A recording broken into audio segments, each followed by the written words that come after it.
नमस्कार, आप सभी का स्वागत है हमारे YouTube channel TET pass all पर। हेलो। हेलो। हाँ, हेलो। हाँ सर, नमस्ते। हाँ, नमस्ते, कौन? सर हम सविता त्रिपाठी बोल रहे हैं। सर हमने कल एक वीडियो देखा था हुँ, अनुकंपा नौकरी के लिए, हुँ, तो हमने कॉल करा। हुँ, सर हमारे पति मतलब 2022 में एक्सपायर हुए थे। हुँ। तो सर जैसे उन्होंने कहा कि उनका टेट निकला हुआ है, लेकिन मेरा टेट निकल नहीं पाया सर, इसी चक्कर में कि हम भी बीएड ही हैं। तो आपके हस्बैंड 2022 में एक्सपायर हुए, वो किसी सरकारी पद पर थे? हाँ सर, जूनियर में थे, जूनियर हाई स्कूल में थे। अच्छा, जूनियर जी में थे। ठीक, जी आपने बीएड कर रखा है। जी सर, वो कोरोना के समय में ही एक्सपायर हुए थे सर। वो गए थे वहाँ, क्या कहते हैं, वोट कराने, तो वहीं से वो हुँ। मतलब इन्फेक्टेड हो गए। अच्छा, आपने बीएड कर रखा है और टेट हो गया आपका? नहीं सर, तो वही दिक्कत था, उस समय वो टेट आया हुआ था। हुँ, तो लोग कहने लगे टेट प्राइमरी, हमने सिर्फ प्राइमरी भरा था, जूनियर नहीं भरा था सर। हुँ, तो लोग कहने लगे कि मतलब कि प्राइमरी बनने से कोई फ़ायदा नहीं है और इसका आवेदन नहीं होगा। हुँ, और तो सर मैंने भरा हुआ पेपर, मतलब मैं इतनी मतलब उसमें डिप्रेशन में थी कि मैं दे नहीं पाई पेपर, हुँ, इसी चक्कर में कि बीएड नहीं है और हो हुँ। भी नहीं पाएगा और पढ़ना लिखना सब बेकार हो गया। तो तो सुनी-सुनाई बातों पर चलेंगी किसी के कहने से, ठीक है, जी अब सर, सब आज बात। सुने तो मुझे ये लगा कि मैंने बहुत बड़ी गलती कर दी। कभी भी कोई चीज़ हाँ, करके पछताना चाहिए, बिना किए नहीं। तो सर वही तो इस बार जूनियर का भी डाले थे सर, लेकिन 2-4 नंबरों से निकल नहीं पाया फिर। तो अभी आपका कोई भी टेट या फिर सीटेट कोई भी प्राइमरी जूनियर कुछ है निकला हुआ? नहीं सर, इस बार डाले हुए थे, भी कल ही तो रिजल्ट आया है सर। कल आया है रिजल्ट? हाँ, तो निकल नहीं पाया सर जूनियर का मेरा। अच्छा, जूनियर भी नहीं निकला है। हाँ, पहली बार मतलब जूनियर का हम डाले थे सर।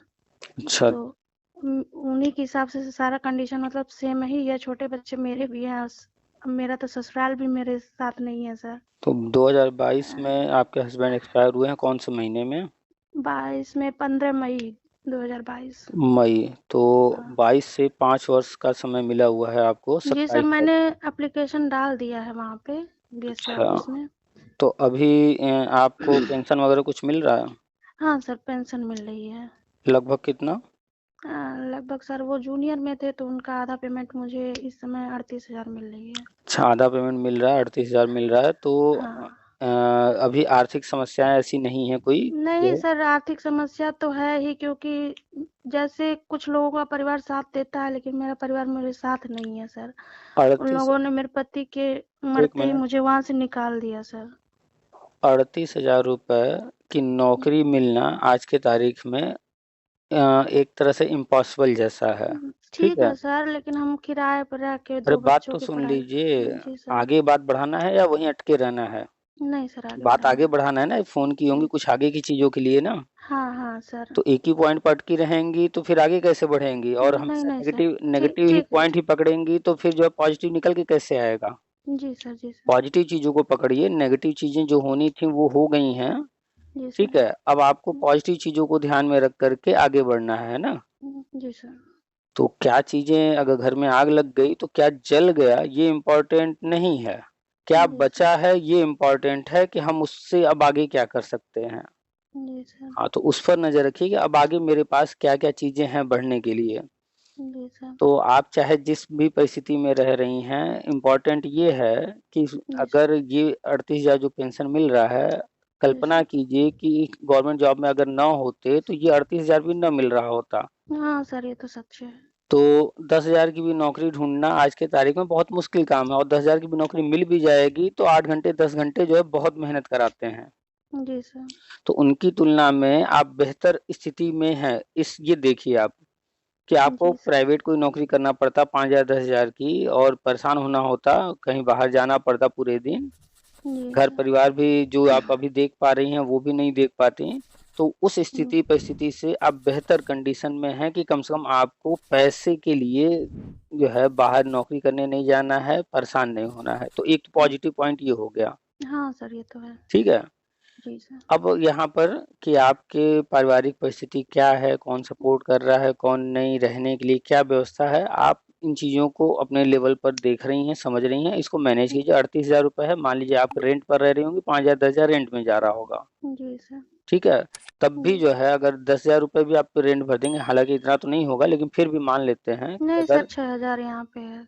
6,000 वो तब भी जो है आपके पास 30-32,000 रुपये हाथ में रह रहे हैं अन्य चीज़ों को मैनेज करने के लिए। तो पॉजिटिव पॉइंट यहाँ निकल के ये आता है कि 38,000 रुपये आपको मिल रहे हैं। अभी आर्थिक समस्या तुरंत ऐसी नहीं है कि नहीं, आपको नहीं कुछ ऐसी सोचना नहीं पड़े। है सर। जी हाँ, सर, ये तो है तो मेरे साथ। हाँ, सर तो पूछना अब मुझे ये था, हाँ, वहीं आ जैसे रहे हैं हाँ, जो आप पूछना चाह रही हैं। जी अब सर। पॉइंट ये है कि आपको उनकी जगह पर जो मृतक आश्रित अनुकंपा मिलता है। जी सर, जी सर। 1 मिनट ज़रा होल्ड करेंगी? हाँ सर, जी। 1 मिनट सिर्फ। 5 minutes later. हाँ, हेलो। जी सर। तो अभी आप जब आवेदन की हैं, तो जी सर। आपको टीचर वाली जॉब तो वो दे नहीं रहे होंगे, प्राइमरी या नहीं, नहीं, नहीं सर, अभी कहीं नहीं दे रहा है हमें। हाँ, चूँकि आप कोई टेट भी नहीं पास हैं जी और सर। जो है जूनियर का तो डायरेक्ट मिलता नहीं है हुँ। और प्राइमरी का अभी फ़िलहाल बीएड आप की हैं तो दे नहीं जी, पाएँगी, जी सर। ठीक है? हाँ, तो हुँ। अभी जो है हाँ, लगातार जो भी अपडेट्स आ रहे हैं, जी सर। वो हम बताते रहते हैं। कल भी अभी हमने डाला था, आज भी हमने डाला है ग्रुप में जी सर। कि 9 से 12th तक जी भी सर। टेट अनिवार्य है। तो एनसीटी लगातार जो है राष्ट्रीय शिक्षा नीति के तहत काम कर रहा है। जी सर, उसी बारे में पूछना था सर, जो प्री प्राइमरी हमारी आएगी या आ रही है, अभी तो हमें कुछ कंफर्म नहीं है उसके बारे में। तो उसमें क्या हम लोगों को ऑप्शन कोई दिया हुआ है? देखिए, पहले आपको ये जानने की ज़रूरत है कि आपने क्या किया है? जी आपने सर। क्या किया है? बीएड, बीटीसी, बीएड की डीएलएड? जी, बीएड किया है। बीएड किया है ना? जी तो सर। अब आपको ये जानने की ज़रूरत है कि आपके सामने क्या-क्या विकल्प हैं या क्या-क्या विकल्प हो सकते हैं। जी सर। तो आप सीधे चली गई प्री प्राइमरी पर। नहीं सर, प्राइमरी कोई क्यों? लोग हाँ, हाँ सर, क्यों कोई प्री कह प्राइमरी रहा था कि सोचना? अब अनुकंपा लोगों को लिया जाएगा। आप अभी तक हवा में रह रही हैं, लोग कह रहे थे, बस यही बातों में आपने एक फॉर्म भर कर के भी एग्ज़ाम नहीं दिया, है ना? जी सर, वो तो बहुत बड़ी गलती हमने की है। आगे भी आप गलतियाँ करेंगी, क्योंकि आप हुँ। अभी भी सही इन्फॉर्मेशन कलेक्ट करने की कोशिश नहीं कर सर तो रही हैं, लोगों की बातें सुन रही हैं सिर्फ़। सर जी सर। देखिए, यहाँ पर 99% लोगों को जानकारी है नहीं और वो जो है अपने ही विचार से कुछ भी बताते रहते हैं, बिना फैक्ट के, बिना जानकारी के, ठीक है? जी सर, जी सर। अगर लोगों का सुनना है तो ऐसे जैसे नहीं आप सर, तो एग्ज़ाम इसीलिए तो हमने आपको सब्सक्राइब किया है कि जो भी सुनिए, हमें डिटेल मिलेगा तो सच मिलेगा। अगर लोगों की बात ऐसे ही सुनती नहीं सर। रहेंगी तो जैसे एक हाँ। एग्ज़ाम आपने छोड़ दिया फॉर्म भरने के बाद भी, आपने हाँ फॉर्म सर, भरा। वो हम बहुत डिप्रेशन में उस समय आ गए, क्या करें क्या ना करें, एकदम समझ में नहीं आ रहा था, क्योंकि मतलब हमको ये भी डर था कि सर हमें एग्जाम देने देंगे लोग कि नहीं देने देंगे। तो आपने लोगों की और बातों में हाँ, आकर के एक हाँ। फॉर्म भरा हुआ, पैसा लगाया हुआ एग्ज़ाम नहीं दिया, सिर्फ़ इसलिए कि लोगों ने कहा अरे ठीक है एग्ज़ाम दे देते हैं, पैसा लग जी चुका सर। था, फॉर्म भरा जा चुका था, जी सर। तो आपने एग्ज़ाम नहीं दिया, तो भी रिज़ल्ट जी। 0।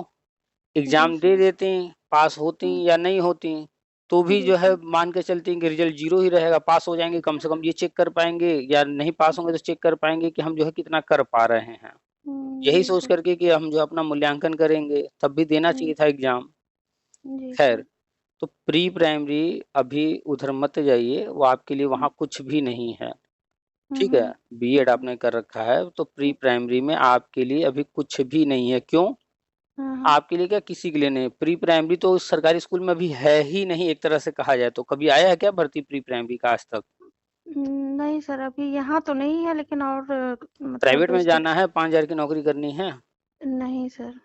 फिर हवा में फिर क्यों बातें करना चाह रही हैं? आप सरकारी की बात कर रही हैं ना? जी सर। और प्री प्राइमरी की बात कर रही हैं, सरकारी में है कहीं प्री प्राइमरी जहाँ पर निकली हो भर्ती कभी आज तक? नहीं, यहाँ तो अभी नहीं है सर, यहाँ तो दूसरे राज्य में हाँ। जाएँगे आप? नहीं, दूसरे राज्य में जाने की कोई संभावना नहीं है, जब हमारी ड्यूटी यहाँ है तो हम वहाँ क्यों जाएँगे? तो तो फिर लिमिटेड बातें कीजिए और लिमिटेड चीज़ों पर नज़र रखिए। प्री हुँ। प्राइमरी अभी कभी भर्ती हुई नहीं है, नया-नया शुरू हो रहा है अभी गवर्नमेंट सेक्टर में। तो जिसने भी आपसे प्री प्राइमरी का कहा है वो गधा था।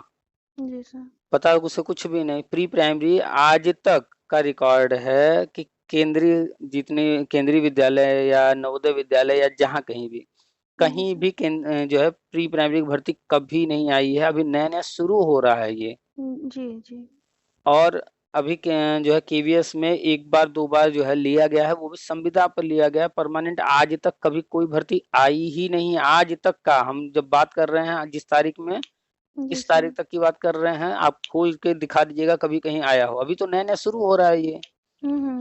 राज्यों में तो अभी जो है यूपी सरकार आंगनबाड़ी को बाल वाटिका बना रही है, प्री प्राइमरी अभी स्टार्ट कर रही है। अभी ये भी कोई भर्ती कभी लेकर नहीं आई। आप यूपी की ही रहने वाली है ना? जी सर। तो यूपी में ही नौकरी लेना है तो यूपी सरकार आज तक तो अभी प्री प्राइमरी भर्ती लेकर नहीं आई है, अभी नया नया शुरू कर रही है। और केंद्र सरकार में भी कभी नहीं आया है। तो फिर प्री प्राइमरी की बात ही क्यों करना है जब सरकारी नौकरी की बात करनी है? तो जी सर। तो भविष्य में अगर आपको जो है देखना है 2 साल 4 साल 5 साल 10 साल बाद का, तो फिर देखते रहिए। नहीं तो जो चल रहा है उस पर फोकस कीजिए कि आपके पास जो डिग्री है और जो करंट कंडीशन है उसमें हमारे लिए क्या बेहतर, उसमें से ले लें। हाँ सर, तो मेरे पास सर वो भी है, ब्रिज कोर्स का ट्रेनिंग भी मैंने जब शुरू में आया था तभी कर लिया था। चलिए, ब्रिज कोर्स आपने किया था, अच्छी बात है। हाँ, लेकिन उसका भी वो प्री प्राइमरी से मान्यता कोई नहीं है। उसका भी हाँ, नहीं, प्री प्राइमरी से हाँ। कोई कनेक्शन नहीं है। किसने कह दिया मान्यता नहीं है? अब सर दे रहा था कि राजस्थान वाला जो निकला हुआ था तो उसमें इसको हमने कैंसिल कर पहले दिया। ही कहा आप हवा में ज्यादा रहती हैं, अब आ गई हैं इस फील्ड में, नौकरी लेना है, इस फील्ड में अगर रहना है। अब तक नहीं जानती थी, नहीं जानकारी थी कुछ भी, लेकिन अब जानकारी रख लीजिए कि ब्रिज जी सर। कोर्स क्या है, जी प्री सर। प्राइमरी, प्राइमरी या कहाँ क्या चल रहा है। अगर जानकारी नहीं रखेंगी जी सर। ऐसे ही गुमराह रहेंगी। जी सर। आपने अगर बीएड किया है तो बीएड से पहले आपने ग्रेजुएशन भी किया होगा। जी, ग्रेजुएशन भी किया है हमने। सही से बताइएगा, ग्रेजुएशन आपने हाँ मायके में रहकर किया या ससुराल में? हाँ, नहीं नहीं, मैके में ही मेरा डबल एमए और ग्रेजुएशन मेरा मैके तो में ही हुआ तो है। आपने जो है अगर एमए भी किया है, ग्रेजुएशन भी किया है, रेगुलर क्लास अटेंड करती थी, लेक्चर अटेंड करती थी डेली? नहीं सर, ये दोबारा जब मैंने एजुकेशन साइंस वाला दिया है तो ये राशि टंडन से दिया था, ये तो हो गया क्योंकि डिस्टेंस वाला। और इसके हाँ सर, पहले, क्योंकि बच्चे छोटे थे तो हस्बैंड बोले कि कर नहीं पाओगी, और इसके बीच में पहले आपने जब मायके में थी, शादी नहीं हुई थी, जो हाँ हाँ, पढ़ाई, तब रेगुलर है, सब रेगुलर है सर। तो जब रेगुलर आपने क्लास अटेंड किया है तो फिर आपकी जो है जो थिंकिंग है, जो जी आपकी सोचने समझने की क्षमता है, वो अभी क्यों इतनी जो है डेवलप नहीं हुई? अपनी क्षमता को बढ़ाइए। जी और सर। अब आपके सामने जो परिस्थितियां आ गई हैं, अब सुनी सुनाई बातों पर चलने वाली परिस्थिति नहीं रही आपकी। जी अब सर। आप जो है किसी पर डिपेंड नहीं है। वो टाइम कुछ और था जब आप अपने फादर पर डिपेंड थी, फिर उसके बाद आप नहीं सर, हस्बैंड पर डिपेंड डिपेंडेंट, थी। हाँ जी सर, अब ये तो आपको अब आपको किसी पर डिपेंड नहीं रहना है कि हाँ किसी ने कह दिया कि प्री प्राइमरी में आएगा या ब्रिज कोर्स वैलिड नहीं है। इस तरह की फर्जी बातों में नहीं आना है। जी ये सब सर। फालतू बातें हैं, आपको जी फैक्ट जानना है। तो जी पहली सर। बात कि आपने बीएड किया है। बीएड जो है वो कक्षा 6 से लेकर कक्षा 12 तक का टीचर बनने के लिए आप एलिजिबल हैं, ठीक है? जी जी सर। 1 से 5 तक के लिए एलिजिबल बीएड वाले थे, लेकिन अभी वो गजट रद्द हो गया है, जिसका कि दूसरा गजट नया आना है। एनसीटी लगातार इस पर काम कर रहा है, 4 साल वाले बीएड पर, 2 साल वाले बीएड पर, 1 साल वाले बीएड पर, जी सर। ठीक है? 4 साल वाला आ चुका है, उसका सब कुछ जारी हो चुका है। 1 साल जी वाला आने जा रहा है। जी और 9 से 12 तक भी टेट अनिवार्य का अभी एनसीटी ने घोषणा कर दिया, वो भी आ गया जी। न्यूज। हाँ, देखे हैं सर उसको भी। हाँ, अब जो है आपके सामने जो विकल्प है, आप या तो जो है टीजीटी पीएचडी की तैयारी कीजिए, या तो फिर जूनियर के लिए। तो वहाँ हर जगह जो है आपको डायरेक्ट एंट्री मिलेगा तो, लेकिन जब भर्ती आएगी उसमें आपको आवेदन करना होगा तब मिलेगा, और आपको अनुकंपा में लेना है। तो जी सर। अनुकंपा में लेने का सिर्फ एक रास्ता आपके सामने बचा हुआ है, वो है प्राइमरी या फिर 4th जी ग्रेड। जी अगर 4th ग्रेड का लेना है तो इस वक्त वो दे रहे होंगे, चाहे जो ले लीजिए। नहीं, आपके पास समय है, इंतजार कर सकती हैं, अभी ऐसी कोई बहुत बड़ी समस्या नहीं है। तो थोड़ा सा 6 महीने लगभग इंतजार कर लीजिए। अभी जी बीएड को लेकर के एनसीटी का नया गजट आएगा, जी ठीक सर। है? और फिर प्राइमरी में बीएड वापस जैसे था वैलिड, वैसे ही वैलिड हो जाएगा। अभी चूंकि एनसीटी 4 साल वाले पे काम कर रही थी, अब वहां से फ्री होकर के अब जो है 1 साल वाले पे काम कर रही है। और अभी एनसीटी का मीटिंग हुआ है सीबीएसई के साथ, तो 9th और 9th से लेकर के 12th तक के लिए टेट पर हुआ है मीटिंग, उस पर भी काम चल रहा है। जी सर। और एक अलग कमेटी बनाई गई थी प्राइमरी के लिए, वो भी अपना रिपोर्ट भी जल्दी दे देगी। तो प्राइमरी में टेट जो है देने के लिए बीएड जो है एलिजिबल हो जाएगा। थोड़ा सा इंतजार करना होगा कुछ महीने, जी उसके बाद आप आवेदन कीजिएगा तो आपको प्राइमरी में नौकरी मिल जाएगी। और आपका जो ब्रिज कोर्स है जी 100% वैलिड है, वो जेन्युइन है, कुछ भी उसमें खराबी नहीं है, कोई दिक्कत नहीं है। जी जब सर। आप प्राइमरी में नौकरी पाएंगी जी तो सर। उसमें शर्त जैसे पहले था कि 2 साल के अंदर ब्रिज कोर्स करना होगा, तो आपने ऑलरेडी अगर ब्रिज कोर्स कर रखा है तो जी वो सर। आपको वहां पर करना नहीं पड़ेगा, फिर से वही काम आ जाएगा। जी सर, यही पूछना था कि मतलब हम अगर प्राइमरी का पेपर दें और निकल जाए, क्योंकि मतलब सर बस ज्यादा का मतलब फर्क नहीं आ रहा, कुछ ही नंबरों से रुक जा रहा है। हम्म तो अगर मान लीजिए खींच खाच के मेरा निकल ही जाए, तो हम्म ब्रिज कोर्स मेरा मान्य हो जाए और फिर हम तो मान्य जॉब। हो जाए नहीं, जी सर। कोई चीज आपके कहने से नहीं होगा, कोई चीज हमारे कहने से नहीं होगा, किसी के चाहने से नहीं होगा। आपको जी समझना सर। होगा कि जो कुछ है, जो मंत्रालय है, जो विभाग बनाए गए हैं, जी वो सर। जो प्लान करते हैं, वो जो नियम बनाते हैं वो होता है। तो ब्रिज कोर्स जो बनाया गया था वो ये बनाया गया था कि जो नौकरी कर रहा हो वो कर सकता है। तो आपने ब्रिज कोर्स किया तो आपने फॉर्म भरते वक्त दिखाया होगा कि हम इस स्कूल में पढ़ाते हैं। जी सर। हाँ तो जी सर, हम उस आपने समय पढ़ा भी रहे थे सर। तो आपने जब दिखाया कि हम इस स्कूल में पढ़ाते हैं, तो आप पढ़ाते हुए वो कोर्स की हैं, तो वो जी सर। वैलिड है। जी सर। ठीक है। अब आपकी सरकारी नौकरी कल को आप टेट पास कर लेती हैं या सी टेट पास कर लेती हैं प्राइमरी वाला, जी सर। तो अनुकंपा के तहत आप नौकरी लीजिएगा जब, जी तो सर। वहाँ पर फिर आप इसको लगा देंगी, तो जी वहाँ सर। पर ये काम आएगा। तो आपको जो करना है उस पर फोकस कीजिए कि आपको ये करना है हाँ कि कि आपको टेट प्राइमरी पास की करना तैयार है, हाँ प्राइमरी की तैयारी तैयारी करना है। करना है। जी ठीक सर। है। जी सर। प्राइमरी के लिए बीएड एलिजिबल हो जाएगा, वो एनसीटी को करना है, वो आपको हमको नहीं करना है। उसके लिए जी आप सर। परेशान होने से कोई फायदा नहीं है। और जी जूनियर सर। में आपको डायरेक्ट मिलेगा नहीं, नहीं सर। और फोर्थ ग्रेड आपको अभी लेना नहीं है, जी सर। तो वेट कीजिए हम सर प्राइमरी में। बीएससी ऑफिस पे गए हुए थे, हम्म तो हमने बीएससी सर से बात किया, हम्म तो उन्होंने बताया कि अगर आप बीएड की हुई हैं और आपका टेट निकल जाता है तो आप क्यों नहीं जूनियर में ले सकती हैं। ऐसा कोई नियम अभी तक हमारे पास नहीं है। हाँ, तो जिस बीएसए साहब ने ये कहा, तो जी उनसे सर। सवाल करना चाहिए था कि बीएसए साहब जूनियर में भर्ती आप कराएंगे।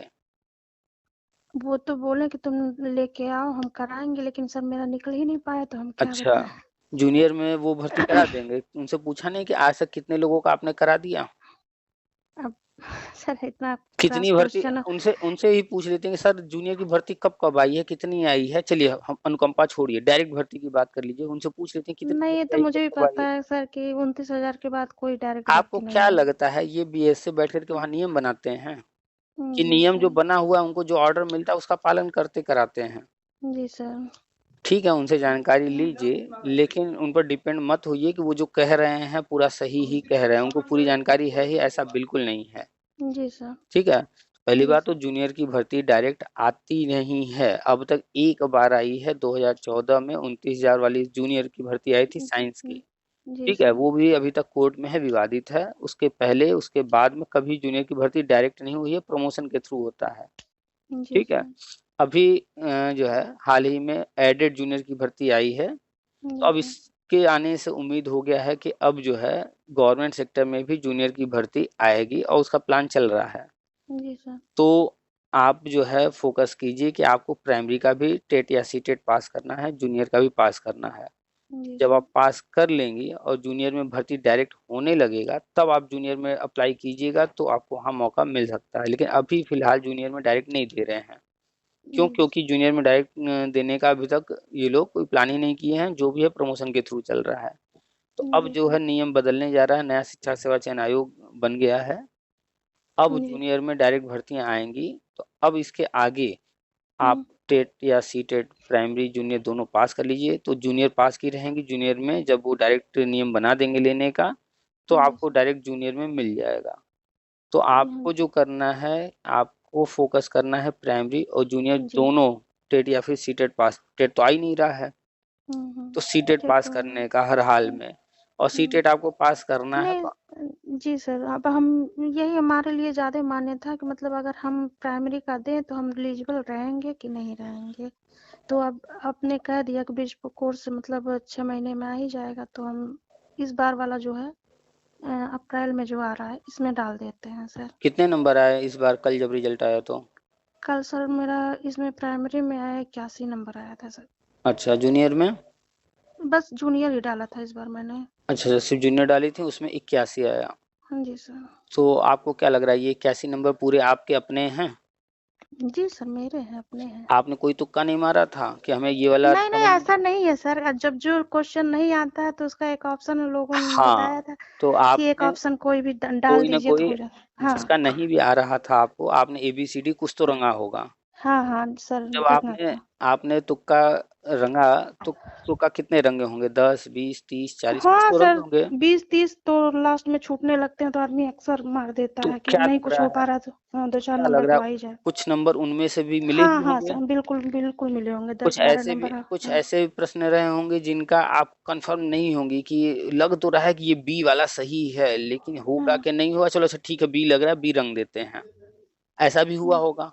जी आप सर। कंफर्म श्योर नहीं होंगे 100% कि बी ही होगा या नहीं, लेकिन लग रहा है बी वाला होगा और रंग देते हैं, और वो सही भी हो गया होगा। तो जी इसलिए जब भी जितने नंबर आए परीक्षा में, उसमें से 10% नंबर, 15% नंबर या 20% नंबर माइनस कर दीजिए। मान लेते हैं कि 10-15 नंबर, तो जी 81 सर। में से 10-15 नंबर माइनस कर दीजिए, वो आपके अपने पढ़ाई के नंबर हैं। जी सर। बाकी 10-15 नंबर तुक्का वाले हैं। ठीक है, कभी भी अपना मूल्यांकन करना हो, दुनिया को चाहे आप जो कहिए, लेकिन अपनी नज़र में अपनी सच्चाई से वाकिफ रहिए कि 10-15 नंबर तो हमको तुक्के से मिले हैं। जी तो आपकी जो तैयारी है वो 81 नंबर की नहीं है, आपकी जो तैयारी है वो 70 के नीचे की है। जी सर। तो आपको अपने बारे में अच्छे से जानना है, तब कोई चीज़ करेंगी तो कहीं भी आप सफल हो जाएंगी। जो जी व्यक्ति सर। अपने बारे में ही नहीं जानता है वो सफल कभी नहीं हो पाता। तो आपको दुनिया के लिए चाहे भले कहिए 81 नंबर है मेरे, जी जी लेकिन सर। आपके मन में आपको पता होना चाहिए कि 10-15 नंबर इसमें तुक्के वाले हैं। हाँ हाँ। हाँ, तो अब अपना 10-15 नंबर माइनस करके अपना देख लीजिए कि हम कितने तैयार थे, कितनी पढ़ाई किए थे। जी सर। अब उसको, सच्चाई को एक्सेप्ट करते हुए तैयारी कीजिए, और एक चीज़ जान लीजिए कि प्राइमरी हो या जूनियर हो, दोनों में कुछ चीज़ें कॉमन हैं। जी सर। कॉमन क्या है कि दोनों में 2 भाषा है। जी सर। तो 2 भाषा दोनों में पढ़ना है, तो हम भाषा पर क्यों ना विशेष ध्यान दें, क्योंकि एक तैयार करेंगे दोनों तैयार हो जाएगा, है ना ये? जी सर। अगर हिंदी हम पढ़ेंगे तो दोनों में तैयार हो जाएगा कि नहीं? हाँ, संस्कृत भी तैयार हो जाता है सर। तो हिंदी पर फोकस कीजिए। दूसरा भाषा क्या रखा था आपने, संस्कृत? संस्कृत रखा था सर। सर वही संस्कृत मुझे हटका देता है। अच्छा, तो हिंदी और संस्कृत अगर 2 लेकर चल रही हैं तो दोनों भाषा जम करके तैयार कीजिए, क्योंकि दोनों भाषा जब तैयार हो जाएगा तो आपका दोनों पेपर तैयार हो जाएगा 60 नंबर। जी सर। तो आपको पॉजिटिव चीज़ें पकड़नी है, नेगेटिव नहीं। पॉजिटिव ये है कि 2 भाषा तैयार करने से दोनों पेपर में 60-60 नंबर की तैयारी हो गई। तो जो 2 भाषा जो है बहुत इंपॉर्टेंट है, इनको रोज 1-1 घंटा देना है। 1 घंटा हिंदी को, 1 घंटा संस्कृत को, संस्कृत को क्योंकि जी। आपका दोनों पेपर इससे तैयार हो रहा है। जी सर। तो टाइम टेबल हर महीने की 1 तारीख को नया बनाना है, देखना है कुछ बदलाव करना है तो बदलाव करें, मैनेज करें। 1-1 घंटा रोज हिंदी संस्कृत पढ़ना है, अगर सरकारी नौकरी लेना है तो। जी सर। हाँ सर, ये तो सही है। तो 1-1 घंटा रोज हिंदी भी संस्कृत भी। जी किताबें सर। ले आइए, बिना किताबों की पढ़ाई होती नहीं है। और नहीं सर, किताबें तो वगैरह मेरे पास भरी पड़ी हैं, किताबों की कमी नहीं है। चाहे तो लेकिन अच्छी ये बात है। हाँ जी सर, क्योंकि सर थोड़ा छोटे बच्चे भी हैं तो थोड़ा उनको भी मैनेज करना पड़ता है। थोड़ा बच्चा इसी में हाँ। बच्चा 24 घंटा नहीं जगा रहता है, बच्चा सोता भी है। ठीक है, चाहे जी जितना सर। बड़ा बच्चा हो, चाहे जितना छोटा नहीं बच्चा हो, बच्चा सोता हाँ भी जी है। तो सर। उस आपको ये मैनेज करना है कि बच्चा जब जग रहा है तो क्या करना है, नहीं जब सर, वो सो दोनों रहा है। पढ़ने वाले हैं, एक अच्छा, यूकेजी में एक नर्सरी में, तो उनको भी थोड़ा समय मुझे देना पड़ता है। अच्छा, तो अगर स्कूल जाते हैं तो जब बच्चा स्कूल गया है, और जब जी सर, बच्चा, वही समय मिलता है मुझे। हाँ, और जब बच्चा सो रहा है, ये 2 टाइम आपको अपने लिए निकालना है। जी सर। तो 1-1 घंटा तो हिंदी संस्कृत पर एकदम अभी से देना शुरू कर दीजिए, अभी से लग जाइए। इसके बाद दोनों में कॉमन क्या है? जी सर। प्राइमरी और जूनियर में दोनों में और कौन सा सब्जेक्ट कॉमन है? जैसे हिंदी, सर संस्कृत हो गया, भाषा और सर मेरा यहाँ बाल विकास हो जाता है, और प्राइमरी में सर मैथ हो जाता है, और ये क्या कहते हैं। हमने पूछा दोनों में कॉमन है क्या कोई और सब्जेक्ट? नहीं सर, कोई कॉमन सब्जेक्ट क्यों नहीं है, नहीं सोशलॉजी। है? चाइल्ड साइकोलॉजी क्यों नहीं है? सीडीपी दोनों में कॉमन है, बस थोड़ा सा फर्क है, वहाँ थ्योरी कुछ अलग है, यहाँ कुछ अलग पढ़ना है, थोड़ा बहुत अलग है, लेकिन है तो वही फील्ड, सब्जेक्ट वही है ना? जी जी सर। तो क्यों ना जो है इसको भी कॉमन मान करके चला जाए कि इसको इम्पोर्टेंस हमें देना है, सर यानी कि चाइल्ड डेवलपमेंट में थोड़ा सा मुझे ये, जैसे पेडागोजी तो मैं थोड़ा सा नेगेटिव पॉजिटिव मार्किंग देखते हुए निकाल लेती हूँ सर। थोड़ा सा ये जो मुझे थ्योरी वाला आता है, इसी में कंफ्यूजन हो जाता तो है। हम लोग बात किस पर कर रहे हैं? इसीलिए तो बात कर रहे हैं हाँ कि हम सर। एक चीज तैयार करें, मेरा दोनों पेपर तैयार हो जाए। जी हम सर। लोग बात ये कर रहे हैं ना कि अगर जी भाषा सर। तैयार करते हैं तो भाषा 60 हाँ, हमको तैयार भाषा में करके, पेडागोजी में ये भी आ जाता है। जी सर। जी आप सर। आप ट्रैक से हट जा रही हैं, आपका ध्यान कहीं और है, कुछ काम भी कर रही हैं लग रहा है। जी सर। हाँ, काम तो कर रहे इसीलिए तो आप बहकी बहकी बातें करने लग रही हैं, समझ ही नहीं पा रही हैं क्या बात की जा रही है। थोड़ी देर के लिए काम छोड़ दीजिए, जो भी आसपास लोग हैं उनको बोलिए 10 मिनट थोड़ा टाइम दीजिए, आराम से बात कर लीजिए, फिर जाइए आराम से काम कीजिए। ठीक है सर, मैं ऊपर जा रही हूँ। हाँ, नहीं तो ऐसे ही बहकी बहकी बातें करती रहेंगी, फिर कोई कुछ भी सर कहेगा उन्हीं की एक्चुअली रेंट सुनते पे रहेंगे। है ना, कई लोग आ जा रहे हैं तो खोलना पड़ रहा है दरवाजा। तो खोल के छोड़ दीजिए, रेंट पर है, मकान मालिक सर समझेगा। सर गैलरी है ना, तो उससे पूरा एकदम ओपन हो जाता है। अरे तो आप अपना दरवाजा फिलहाल के लिए कुछ देर के लिए ठीक है बंद सर, कर हम लीजिए। आ गए सर, हम छत पे आ गए। हाँ, ठीक है सर। तो एक समय में एक काम करेंगी तो उसमें जो है आप अपना परफेक्शन दे पाएंगे। अगर एक साथ एक से अधिक काम किया जाएगा तो कोई भी काम तो हो जाएगा, लेकिन कोई भी काम में परफेक्शन नहीं आता है। जी सर। चलिए, तो हम बात कर रहे थे कॉमन सब्जेक्ट्स। हाँ, कॉमन सब्जेक्ट की। दिमाग को कंसंट्रेट कीजिए कि हमें किस तरह से सफलता हासिल करना है। जी सर। एक्सपेरिमेंट करना है तो पूरी जिंदगी पड़ी हुई है, एक्सपेरिमेंट जी करते नहीं, रहिएगा। एक्सपेरिमेंट नहीं करना सर, हम तो एक्सपेरिमेंट करने के लिए सोच ही नहीं रहे हैं। नहीं तो लेकिन अभी आप जिस तरह से बात कर रही हैं वो एक्सपेरिमेंट वाला है, और ऐसे एक्सपेरिमेंट करते मेरे पास कॉल आता है, सर हमने 2004 वाले बीएड किए हैं, सर हम 1992 का बीएड किए हैं, बताइए नहीं 92 सर, वाले अभी कॉल नहीं करते सर, हैं। सॉरी सर, इसके लिए सॉरी सर, हम थोड़ा अब सा जुटा हो बताइए, गए। जो 92 में बीएड किया होगा उसकी उम्र आज क्या होगी? जी सर। जब उसने बीएड किया कम से कम 20-22 साल से कम उम्र उस वक्त नहीं रही होगी, कम से कम। जी सर। और 92 के बाद 2024 आ गया, करीब करीब 30-32 साल और निकल गया, तो 50 के ऊपर हो गया, जी सर। और अभी भी वो नौकरी नहीं पाए हैं। मेरे पास फोन आते रहते हैं, हम ऑडियो डालते रहते हैं। जी सर। तो वो लोग क्यों नहीं आज तक नौकरी पाए? क्योंकि वो कभी भी एक तरफा हुए ही नहीं, जिसका कि हमें जब उनका। नौकरी लेना है तो जी जान लगा दें, पहले 5 साल इसी में फूक दें हम, ठीक है, जी 5 साल में रिजल्ट 0 होगा, यही होगा ना, फिर जी इसके बाद सर। हम इसको एकदम छोड़ देंगे, लेकिन 5 साल पहले इसी में फूक दें। एक समय में एक काम इसीलिए करना चाहिए कि परफेक्शन आए और हम उसको पूरा टाइम दे करके डेडिकेट होकर कर सकें। तो अगर आपको एक्सपेरिमेंट करना है तो फिर लास्ट में यही होगा कि आपको 4th ग्रेड की नौकरी पर संतोष करना होगा या पेंशन पर संतोष करना होगा। नहीं और सर, नहीं, 4th क्लास में तो आपको अगर मंजूर ही नहीं है। अगर आपको आगे बढ़ना है, बच्चों का भविष्य संवारना है, अपना भविष्य संवारना है, घर बनाना है, बच्चों को पढ़ाना लिखाना है, सब कुछ अच्छा करना है, तो आपको जल्दी से जल्दी नौकरी लेना है, तो अब आपको समझना पड़ेगा। नहीं तो ऐसे ही कोई कहेगा कि अरे प्राइमरी का टेट देने से कोई फायदा नहीं, भरा हुआ फॉर्म भी आप छोड़ करके एग्जाम बैठ जाएंगी कि नहीं हम नहीं देंगे। कोई कह देगा कुछ भी तो आप ब्रिज कोर्स को जो है समझेंगे अब तो बेकार है। नहीं सर, ये तो मेरे से बहुत बड़ी गलती हो गई, क्योंकि हम सर आपसे जुड़े बहुत लेट में हैं सर। तो हमसे जो कोई हाँ, जुड़े या न जुड़े, नहीं सच्चाई सर देखिए, सही सच्चाई से बात जुड़ना जैसे जरूरी कहीं से है। सही, हाँ सच्चाई अगर कहीं से मिलती है तो उस रूप में आदमी चलता है तो उसको सक्सेस भी मिल जाता है। हाँ, तो इसीलिए लेकिन इसलिए हाँ। सिर्फ 10 मिनट कंसंट्रेट होकर के ध्यान से सारी बातें सुनिए, और बोलने पर कम ध्यान, सुनने पर ज्यादा ध्यान। जी सर। तो अब आते हैं मूल पॉइंट पर, फिर से थोड़ा सा पीछे से आपको रिवाइज करा देते हैं, और दिमाग जी में सर। भर लीजिएगा जो बोलने जा रहे हैं उसको, अब जी बीच में जी जी। टोकिएगा नहीं बिल्कुल। जी सर। आपकी जो परिस्थिति है, आपको अनुकंपा के तहत प्राइमरी या जूनियर की नौकरी लेनी है और आपने बीएड कर रखा है। जी सर। तो 4th ग्रेड की नौकरी मिल रही है और ये लास्ट मोमेंट तक आपको कभी भी मिल सकती है, लेकिन आपको लेना है प्राइमरी या जूनियर में टीचर की नौकरी। इसके लिए आपने बीएड कर रखा है, आपको हर हाल में यूपी टेट हो नहीं रहा है तो सीटेट ही पास करना पड़ेगा। और सीटेट आपको प्राइमरी भी देना है, जूनियर भी देना है, ये दोनों ऑप्शन आपके सामने हैं। फिलहाल ना आप प्राइमरी में जा सकती हैं ना जूनियर में मौका मिल रहा है, लेकिन आगे ये दोनों चीजें होंगी तो उसके लिए तैयारी करना है। और आपके पास चूंकि सीटेट ही नहीं पास है तो 6 महीने का टाइम है इसको पास करने का। और इन्हीं 6 महीनों के अंदर बीएड भी प्राइमरी में वैलिड हो जाएगा, जूनियर की भर्ती भी उम्मीद है कि आ जाएगी, क्योंकि यूपी में नया आयोग बन गया है।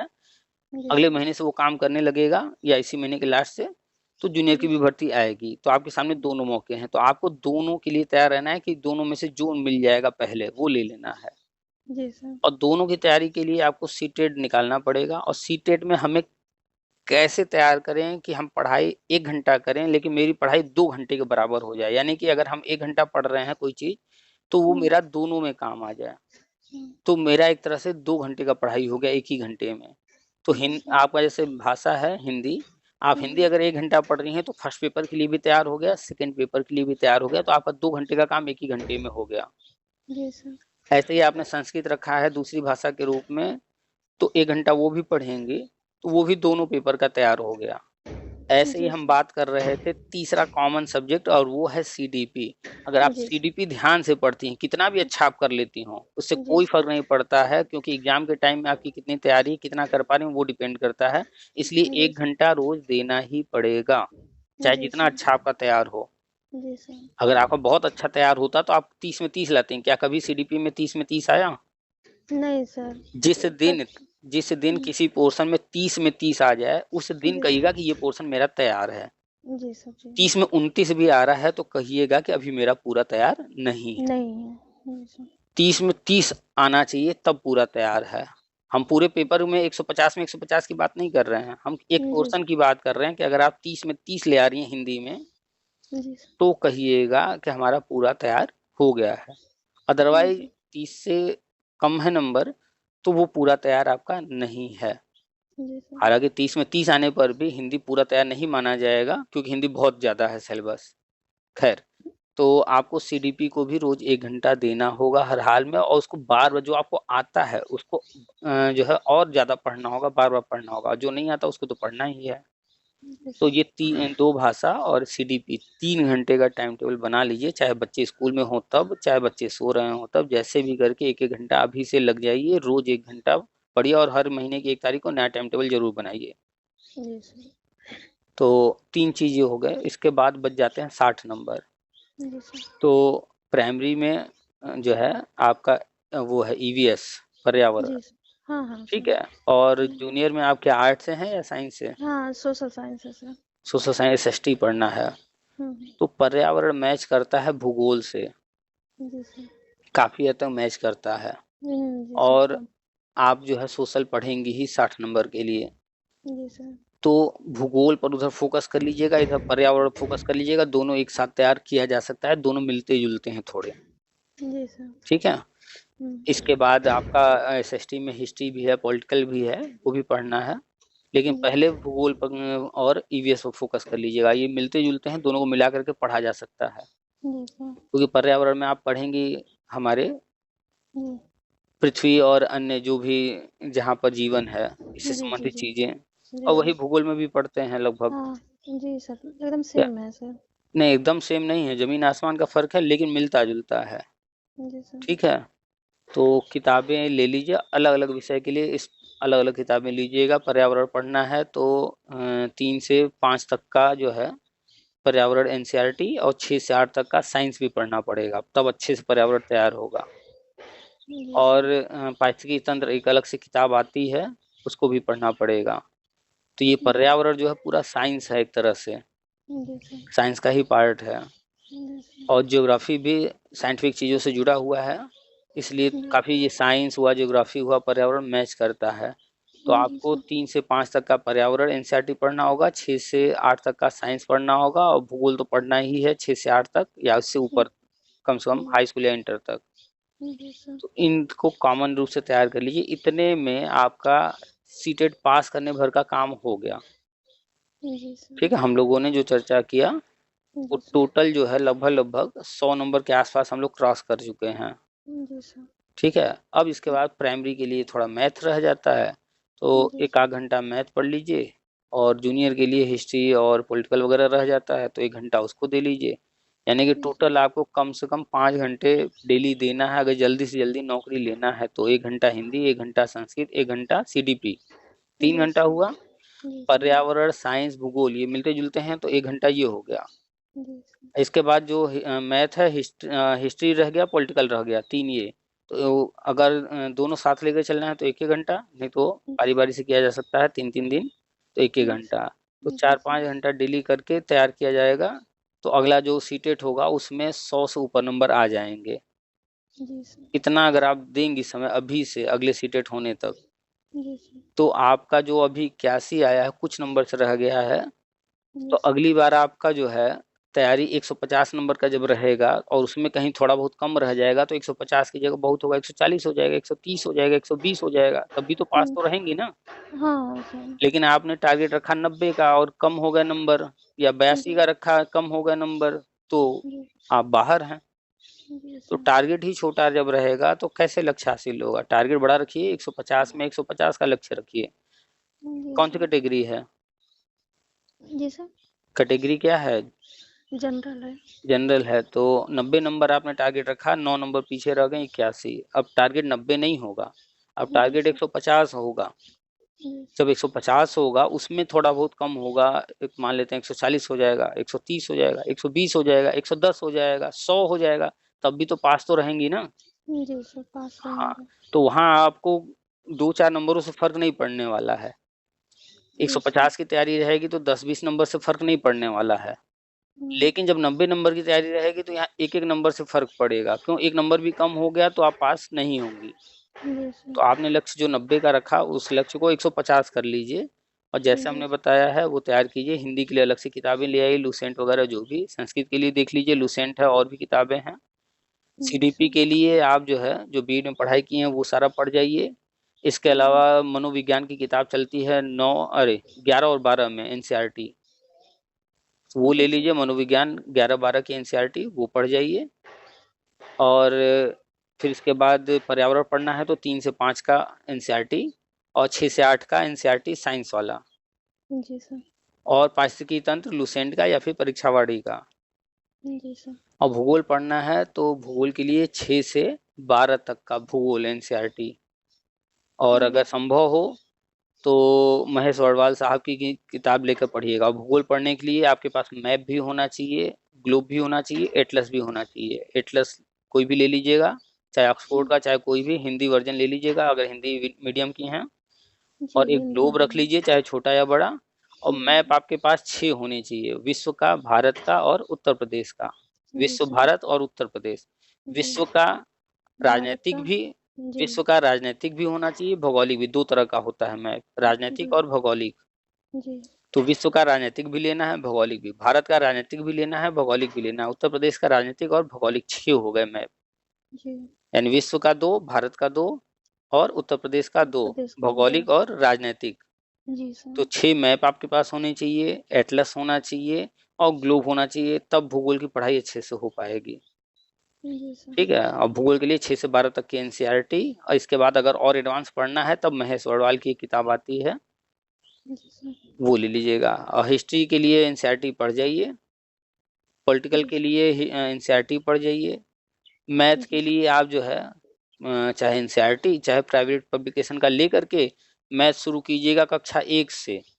जी और सर। एक का किताब 4-6 बार पढ़ करके सवाल लगा करके फिर 2 पर जाइएगा। फिर 2 का भी ऐसे ही 4-6 बार सवाल लगा के पढ़ करके, तब उसमें जो लिखा रहता है सिर्फ जी सवाल नहीं लगाना है, चैप्टर को जी पढ़ना भी है। जब पढ़ेंगी जी तभी अच्छे से तैयार होगा, क्योंकि जो लिखा होता है थ्योरी वही पेडागोजी हाँ में हेल्प करता है। हाँ हाँ हाँ सर ये सही है। हाँ, तो जितना भी हमने बताया है इतना कर जाइए। 150 में 130 140 आ जाएगा।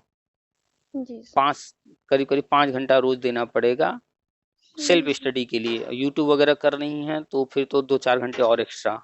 और जी यूट्यूब सर। तो खाना बनाते हुए, कोई काम करते हुए भी आप जो है स्पीकर पे तेज करके जो है सुनते सुनते काम कर सकती हैं। जी सर।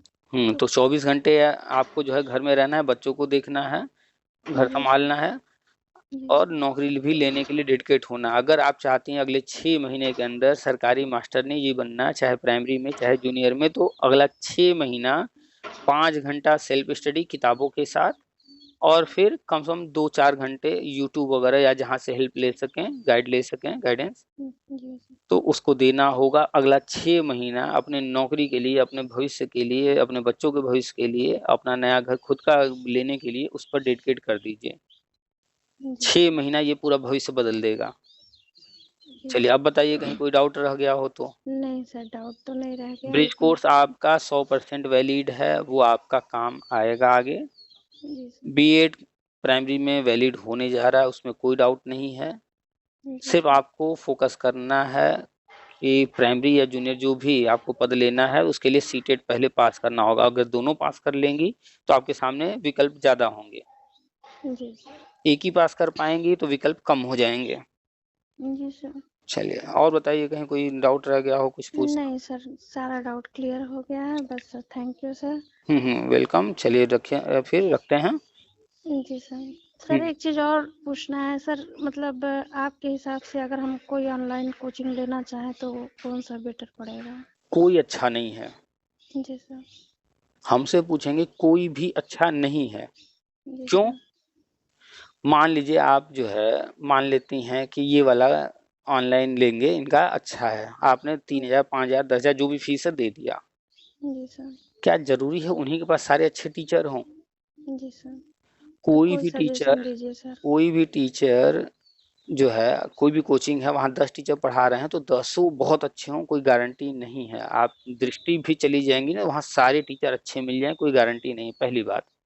जी दूसरी सर। बात, कोई भी टीचर चाहे वो हिंदी का हो, अंग्रेजी का हो या अन्य किसी विषय का हो, जी सर। वो एक्सपर्ट नहीं होता है अपने विषय का। हो सकता है 2-4 चैप्टर का वो एक्सपर्ट बन गया हो, खूब उसमें उसने महारत हासिल कर लिया हो, लेकिन पूरा जो है हिंदी अगर वो पढ़ा रहा है, हिंदी का हर फील्ड में वो महारत हासिल किया हो, ये भी नहीं हो सकता। अगर वो पूरा महारत हासिल कर लिया होता तो पीएचडी एक टॉपिक पर क्यों कराया जा रहा होता? पीएचडी किसी एक टॉपिक पर कराया जाता है, एक सब्जेक्ट में। जी सर। जी अगर किसी का हिंदी है या इंग्लिश है या कोई भी हिस्ट्री है या कुछ भी, पीएचडी जब भी कराया जाता है तो पूरे हिस्ट्री पर या पूरे हिंदी पर नहीं कराया जाता, एक टॉपिक पर कराया जाता है। यानी कि पीएचडी भी करते वक्त सिर्फ एक टॉपिक दिया जाता है कि एक ही टॉपिक पर ये महारत हासिल कर सकता है, सारे पर नहीं कर सकता।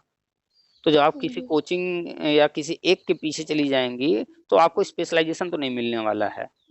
जी हाँ, सर। ये कि गाइडेंस मिलता रहेगा, तो कोई एक को फॉलो कर लीजिए, लेकिन उस पर डिपेंड मत होइएगा पूरी तरह से। वहाँ पर जो आपको लगे कि अच्छा है तो अच्छी बात है, बाकी अन्य चीज़ें वहाँ पढ़ते रहिएगा। लेकिन अन्य लोगों को यूट्यूब पर पढ़ा रहे हैं, अच्छे अच्छे बहुत सारे लोग हैं, जी सर। तलाश कीजिए अच्छे चैनल, जहाँ जी जो सर। चीज़ अच्छा समझ में आए वहाँ से वो चीज़ ले लीजिए। जैसे हमें कभी ज्योग्राफी जब पढ़ना था पहले, या अभी भी जी पढ़ना सर। होता है, जी बेसिक सर। के लिए हम चले जाते हैं टारगेट विद आलोक से पढ़ लेते हैं। उनका बेसिक कॉन्सेप्ट जो है शुरुआत में जो उन्होंने पढ़ाया है बहुत अच्छा है। जी सर। तो जब लो लेवल का पढ़ाई करना होता है तो हम टारगेट विद आलोक पे जाते हैं।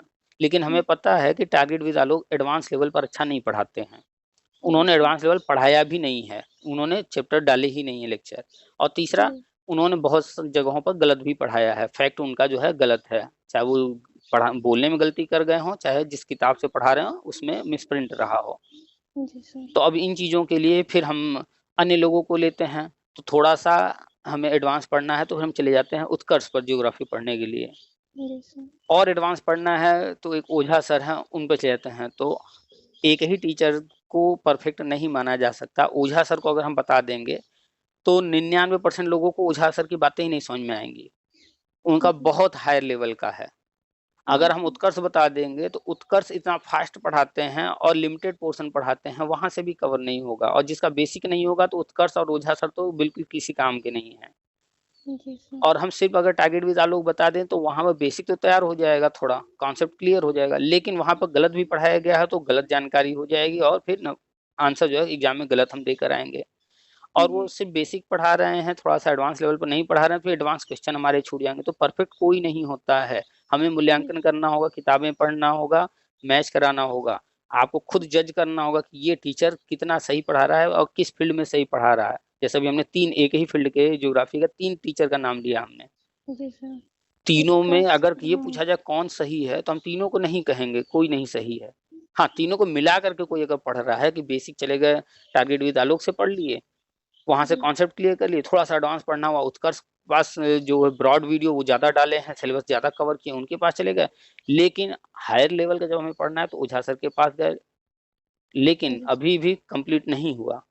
ये 3 गाइडेंस हो गई सिर्फ, वो हमें गाइड कर रहे हैं, समझा रहे हैं, एक्सप्लेन कर रहे हैं। तैयारी नहीं अभी सर, भी नहीं हुई। तैयारी होगी कब? जब हम किताबें लेकर खुद पढ़ेंगे, खुद खुद नोट्स पढ़ेंगे। बनाएंगे। जी सर। ये जो है, तो ये जो 3 लोग हैं, इनको हम 20-20-20% देंगे या 15-15% देंगे, तो 45% ये लोग तैयार करा दिए, गाइडेंस कर दिए। इसके बाद जो 55% है वो सेल्फ स्टडी से ही होगा। तो 40% चाहे आप किसी के पास जाइए, वो 40% ही आपको गाइड कर पाएगा, 60% सेल्फ स्टडी से ही होगा। तो औसतन आपको चाहे कोई कोचिंग ज्वाइन कीजिए, जा करके डेली क्लास लीजिए वहां से, या ऑनलाइन लीजिए क्लास, या फिर यूट्यूब से पढ़िए, वहां से 40% आपको मिलने वाला है। 40% से ज्यादा को उम्मीद मत कीजिएगा। जो आप सेल्फ स्टडी करेंगी वहां से ही 60% और बाकी कवर होगा। जो सेल्फ स्टडी नहीं करेगा वो 60% छोड़ रहा होगा। नहीं सर, तो सेल्फ तो चलना ही पड़ेगा। हाँ, जो सेल्फ कर रहा है तो 60% वो अपना तैयार कर रहा है, और जो ऑनलाइन या ऑफलाइन कोचिंग वगैरह भी कर रहा है, सेल्फ भी कर रहा है, तो वो 100% तैयार कर रहा है। और सिर्फ अगर कोई ऑनलाइन कोचिंग वगैरह के ही सहारे बैठा है या ऑफलाइन कोचिंग सहारे बैठा है तो वो सिर्फ 40% कवर कर रहा है, 60% छोड़ दे रहा है। तो क्लियर हो गया ना कैसे पढ़ना है? सबको लेकर के चलना होगा। अगला 6 महीना आपका भविष्य तय करेगा। सर मुझे संस्कृत के लिए कोई अच्छा टीचर नहीं मिल पा रहा है। यूट्यूब पर कोई भी टॉपिक सर्च कीजिए संस्कृत में जो आप पढ़ना चाहती हैं, उस पर 10 वीडियो देखिए, 20 वीडियो देखिए, जिस पर ज्यादा व्यूज आए हों। 10-20 वीडियो देखेंगे, उनमें आपको लगेगा कि ये टीचर अच्छा पढ़ा रहे हैं। अब उनमें से हमें किसका समझ में आ रहा है वो आप सेलेक्ट कर लीजिए। तो किसी भी सब्जेक्ट के लिए 2-4 टीचर, जैसे हमें ज्योग्राफी पढ़ना था, हमने 3 टीचर खोज लिया कि आलोक के पास हमें ये मिल जाएगा, उत्कर्ष के पास हमें ये मिल जाएगा, और ओझा सर के पास हमें ये चीज मिल जाएगा।